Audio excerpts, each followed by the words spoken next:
before we get to Yawd Ballas. Come on, let's take a look at the World Cup qualifiers. Match day 6 just concluded for CONCACAF. Let's take a look at the lay of the land. Remind listeners of how things are in CONCACAF World Cup qualifiers. Jamaica moved up the table to the 6th position. Of course, Mexico still sitting on top, 14 points. USA 11 points. Canada 10. Panama 8. Costa Rica 6. Jamaica 5. Jamaica and El Salvador on 5 points, and Honduras on 3 points. Honduras already sacked their coach. Fabian Coito got the boot after the loss to Jamaica. Reports were that he was already on the way out after collapsing against the U.S. Big takeaway from this last international window for you in CONCACAF World Cup qualifiers. Come on. The cream just rises to the top. I mean, we knew that it would be Mexico, USA, Canada. The 4th place spot is really the one up for grabs. Yes, we're still in it. Technically, we're still in it. We're in 6th position. If we beat El Salvador, it will put us in a better position. But at the same time, we have to hope for a Panama loss and a Costa Rica loss. If Panama and Costa Rica loses, then the 4th place spot is actually ours to hold on to until the next window opens. So we are still in it, but it is going to be a struggle because Panama beat us 3-0. Yes, we can always talk about the squad selection, but Panama is a good enough team that can give us trouble. El Salvador, I think they're the same like Honduras, where they're going through a transition, and they may not be able to match up with us like how we kind of match. Let me take that back. El Salvador and Jamaica kind of match up because we're a little bit more physical than them, but they're a little bit speedy as well. So we have the speed, them have the speed. So it's going to be interesting. If we don't want a draw will do nothing for us, right? We really need to win when we play against El Salvador. And FIFA just came in and they said that El Salvador can have fans, but they can't have fans behind the goals. So that, I think, is an advantage for us. Nobody behind Andre Blake Ballot Ole. So, hopefully Jamaica can get the 3 points. Yeah, Jamaica play El Salvador next match day window on November 12th. And FIFA, yes, suspend or sanction El Salvador Football Federation preventing fans from behind the goals. Apparently there was accusation of pointers using lasers along with other chants, right?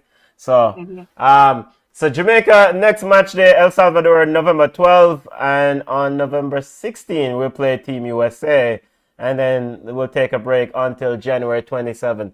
Big games coming down for the Reggae Boys, and every game is a big game. Ultimately, before we get to Yawd Ballas, I want to hear your thoughts. Is Canada the best team that you've seen in this group? On the fact that Mexico is leading, but is Canada the best team that you've seen? I think so. They're the same goals as Mexico. Mexico probably have allowed 1 goal less to come in. But yeah, I think so. Mexico have the better record. Well, let us say that. Mexico have the best record out here. They've won 4 games versus Canada 1, 2, and them draw 4. But Canada has not lost a game, which is also impressive. So I really think Canada is a team to watch. I am surprised because they haven't really done well before. So with the crop of players that they have, I think that they can actually do real damage and be one of the teams that go through to the World Cup. All right, yeah, big up. We'll get ready for match day window 7 on November 12th. All right, let's get to Yawd Ballas highlighting Jamaican football players, Planet Trade, and Jamaican football. Yawd Ballas, come on. So, I always advocate for Nico Brett. So Nico Brett, he had a goal and assist during the week for Birmingham. He's now on 17 goals. So he's one of the top 4 goal scorers in the USL. Zico Lewis is on 9 assists, one of the top 5 Jamaican players in the USL with so many assists. Chantel Swaby scored a goal for Rangers. Rangers won 5-0.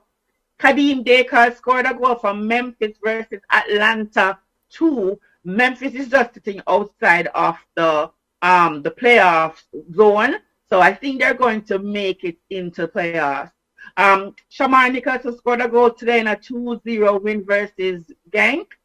Jamal Lowe scored a goal for Bournemouth in a 2-0 victory over Bristol City. Bobby Reed scored a goal in a 4-1 victory for Rangers. And we can't forget Dane Kelly, who is the USL scoring king. He scored 2 goals for Charlotte Independence in a 5-1 victory versus Charleston Battery. So the Jamaicans are doing pretty well.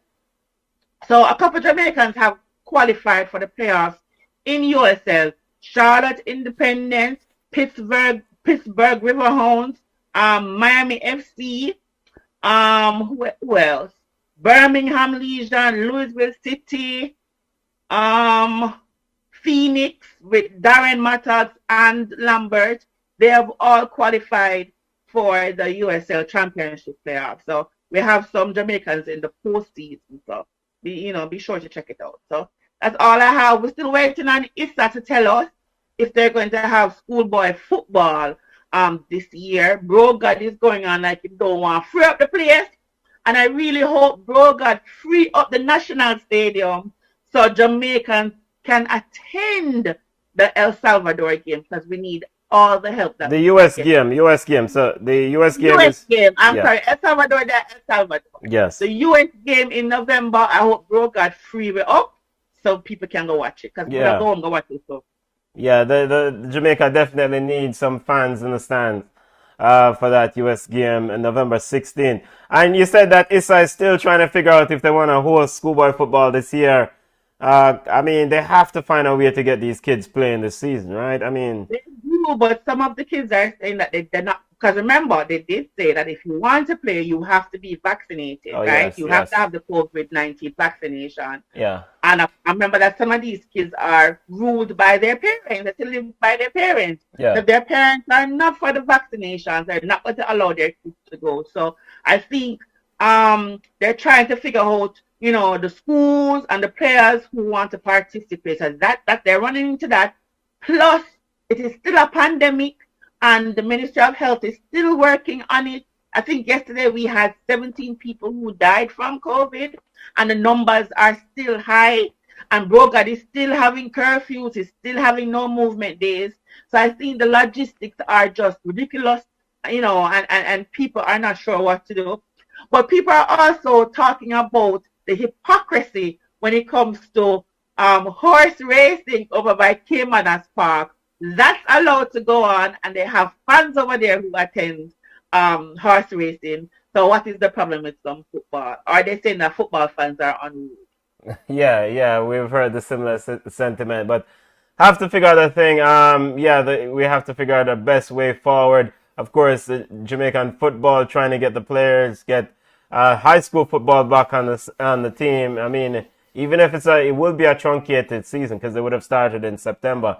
You know what? A lot of players want to get back on the field, but as Kamone stated, it's just there are stipulations, and we're in a pandemic.